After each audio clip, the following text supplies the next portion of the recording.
Lamar Jackson. And if you, let's get ready for war. Say it. Say it. You put me between a rock and a hard place because you have created the narrative that I'm a hater, antagonist of Dak and Lamar. You helped in that narrative. I did a little bit. A little bit. I'd rather build around Dak. But it's no indictment on Lamar. Hear me out. I've been looking forward to this topic all day. If you just clicked in, do not click off. I'd rather build around Dak, and it's not Lamar's fault. Here's the issue.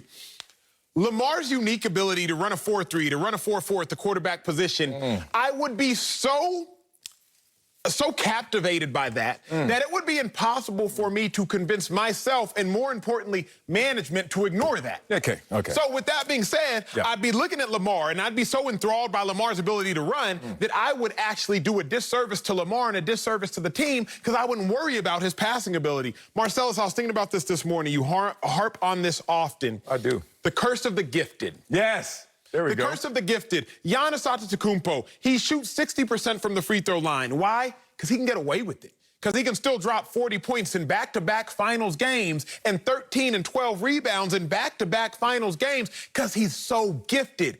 If Giannis was 6'4", you better believe his free throw percentage would be much better. You better believe he'd have an outside shot because he'd have to work on other skills. Yes. Lamar Jackson, because he is so gifted, you don't look at him and say, man, we got to build talented receivers around him. Man, we have to develop a talented passing offensive attack. Because at the end of the day, you can still go 13-3, Ravens. You can still get to the playoffs, win a playoff game doing what you do. However, I would take Dak Prescott because Dak Prescott's more limited, which would make me have to put more around him, which would make me have to build a better team, which would make me have to put more functionality around Dak Prescott. So it's a backwards way of thinking, but I'll end it in reality form because everybody can rock with this to some degree. When you get with the super attractive woman or when you get with the super attractive man, you don't care about their personalities as much. You don't care about what kind of family they came from. You're not as focused on their intellectual capacity because you're so enthralled by their physical appearance and their physical attributes.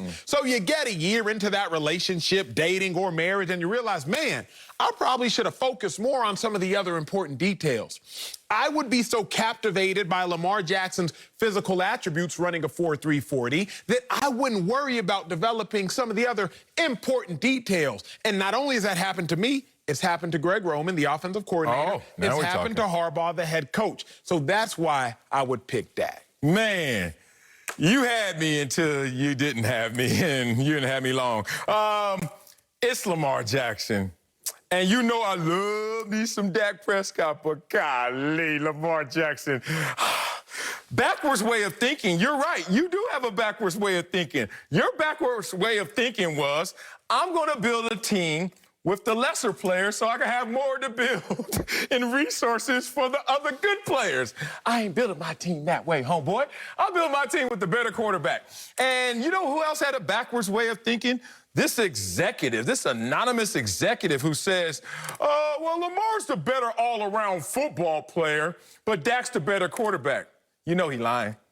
I don't know why he's lying and he's anonymous. You know why? Lamar only plays quarterback. How the hell you know how good he is at any other thing but playing quarterback?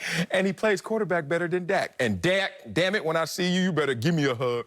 But I love me some Lamar Jackson. Let's just compare them statistically and just see a little head-to-head, shall we? And let's go since 2019, because I could go all the way back and it really gets ugly. So I'm trying to give Dak a little help. 24-6, 800 win percentage for Lamar. Oh, Dak, you under 500. Come on. Now, Dak should outscore him, right? Because he got Greg Roman. Lamar Jackson, you know, he be limited. He had that bad public school with that bad principal, Greg Roman.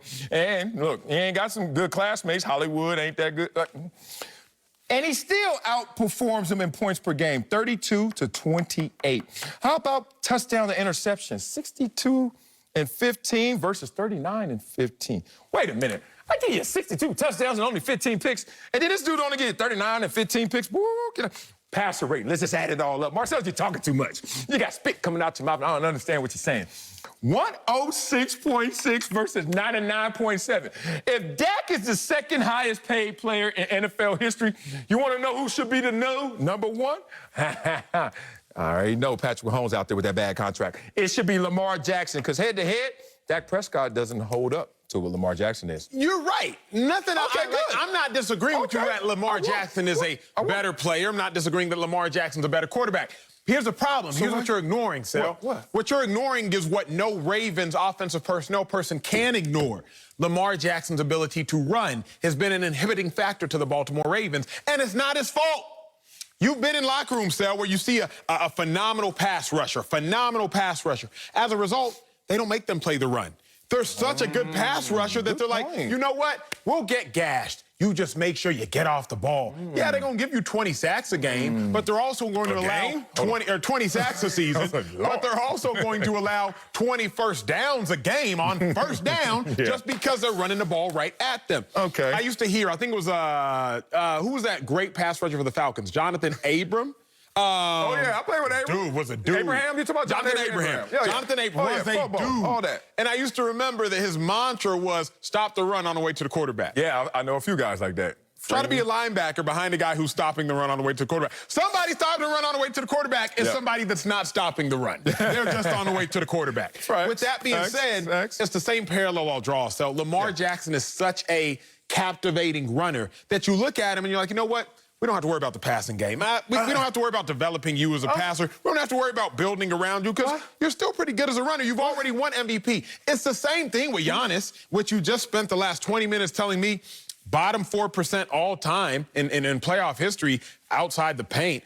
Worst free throw shooter all time in playoff history of somebody averaging more than 20 points. He's still a two-time MVP. Lamar Jackson's still a unanimous MVP. But because of how talented they are, you overlook some of the flaws that you're not allowed to overlook with players that are less physically gifted. That's why with Dak, I can't overlook his flaws, and I have to build a better team around him. Man, this backwards way of thinking is going even farther back. What are you... Beep, beep, stop, beep, beep.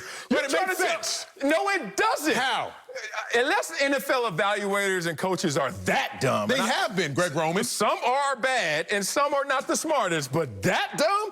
You so fine, young lady, that I don't know and don't care how smart you are. That's what they try to tell me. You trying to tell me that's what they thinking about Lamar. You can run so fast, I don't know how well you could throw. Oh, yes, you do, because I led the league in passing touchdowns. Worst passing offense the last 2 years, and least passing yards, most rushing yards. They are overlooking it. Well, look.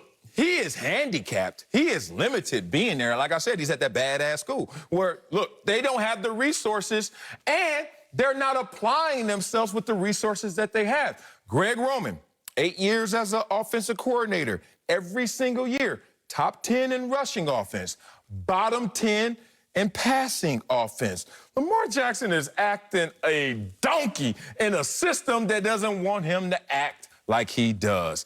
Wolves, highest win percentage we're talking about. Who's second to him? Lamar Jackson. Goodness. We're talking about a dude right now who is the first in NFL history, 7,000-plus passing yards, 2,500-plus rushing yards in his first 3 NFL seasons.